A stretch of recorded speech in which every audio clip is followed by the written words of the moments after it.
అదే నేను అన్నాక మాట కాదండి, ఫేక్ వీడియోలని ఐజీ చెప్పాడు. తెలుసా మీకు ఆ విషయం? తెలుసా? ఐజీ స్టేట్మెంట్ ఇచ్చాడు. ఈ వార్తా ప్రసారాల్లో వచ్చినాయి అన్నీ కూడా ఛానల్స్ కాదు, నేను చెప్పేది ఛానల్స్లో వచ్చినాయి అన్నీ ఫేక్ వీడియోలు, దానికి పోలీసులకు రిలీజ్ చేసిన వీడియోలకి సంబంధం లేదని ఐజీ చెప్పాడు.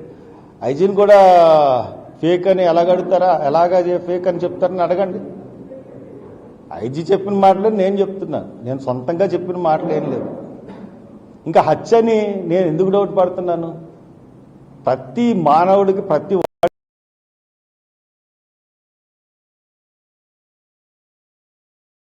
సెక్యులర్ విధానం. ఇక్కడ జరుగుతున్నది ఏంటి? నేను హత్య అని అనుకుంటున్నాను, వాళ్ళు యాక్సిడెంట్ అని అనుకుంటున్నారు. నేను ఈ డౌట్ ఎక్స్ప్రెస్ చేసినప్పుడు ఇది హత్య కాదు, ఇది యాక్సిడెంట్ అని ప్రూవ్ చేయాలి 14 రోజుల్లో, లేదంటే హత్య మీద దర్యాప్తు చేయాలి. ఎందుకు నేను హత్య అనుకుంటున్నాను? తల మీద దెబ్బలు, చెప్తున్నాను కదా, తల మీద దెబ్బలు ఉన్నాయి, ముఖం మీద దెబ్బలు ఉన్నాయి, ప్రతి చోట దెబ్బలు ఉన్నాయి. అటువంటిప్పుడు యాక్సిడెంట్ ఎలా అవుతుంది? హెల్మెట్ పెట్టుకున్నవాడు తల మీద దెబ్బలు ఎలా వస్తాయి? పోస్ట్ మార్టం రిపోర్ట్లో కూడా నాకు కాన్ఫిడెన్షియల్గా తెలిసింది సస్పీషియస్ ఏంటంటారు, సస్పీషియస్ ఇంజురీస్. తర్వాత ఈ ఫేక్ వీడియోల్లో అతన్ని క్యారెక్టర్ అసాసినేషన్ చేయడానికి మందులు కొన్నాడని చెప్పి, లిక్కర్ కొన్నాడని రకరకాల వీడియోలు వచ్చింది.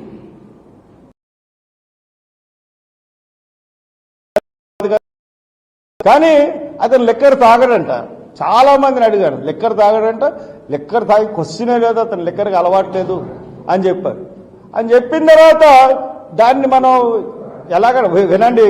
లింకన్ గారు నేను ఆయన సమాధానం చెప్తున్నాను కదా, పక్కన డిస్టర్బ్ చేస్తారు ఎందుకండి. ఇప్పుడు ఆ ఫేక్ వీడియోలు ఆ రకంగా వాళ్ళు చెప్పారు. అప్పుడు మీకు ఒక హత్య కేసు కానీ ఏదైనా కేసు దర్యాప్తు చేస్తున్నప్పుడు 100 మందిని నమ్మించాలి. 99 మంది నమ్మి ఒక నమ్మితే అది ఇదవదు. ఇది సుప్రీంకోర్టు జడ్జిమెంట్లో చెప్పింది. సో దాట్ మీరు దాని ప్రకారం మీరు నాకు కూడా కన్విన్స్ చేయండి, ఇది హత్య అని ప్రూవ్ చేసి చెప్పండి. నాకే కాదు, ప్రజానికాన్ని అందరికీ హత్య అని చెప్పండి, లేదంటే యాక్సిడెంట్ అని చెప్పండి. ఇగో యాక్సిడెంట్ అని ఇంది ఏమీ అనౌన్స్ చేయకుండా సస్పిషియస్ డెత్ అని చెప్పి 14 రోజులు పెట్టుకుంటారు. ఓ పక్కేమో యాక్సిడెంట్ అని ప్రచారం చేస్తూ, దిస్ ఈజ్ నాట్ గుడ్.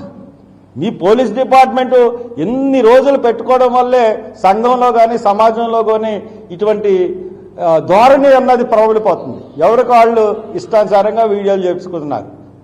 ఆ వీడియోలు వచ్చినంతకాలం చాలా మంది దుర్మార్గులు ఇష్టానుసారంగా వాళ్ళ ప్రవీణ్ పగడాలని తాగుబోతు తిరుగుబోతు అని చెప్పేసి. తప్పు కదా అది. ఒక మనిషిని చనిపోయిన తర్వాత ఆయన్ని క్యారెక్టర్ని చంపేయడం అన్నది ఎంత దుర్మార్గం. అంటే 10 మంది పిచ్చి కుక్క అని కొట్టేసి అందుకని చంపేసామని నేను అంటానుగా, తప్పది.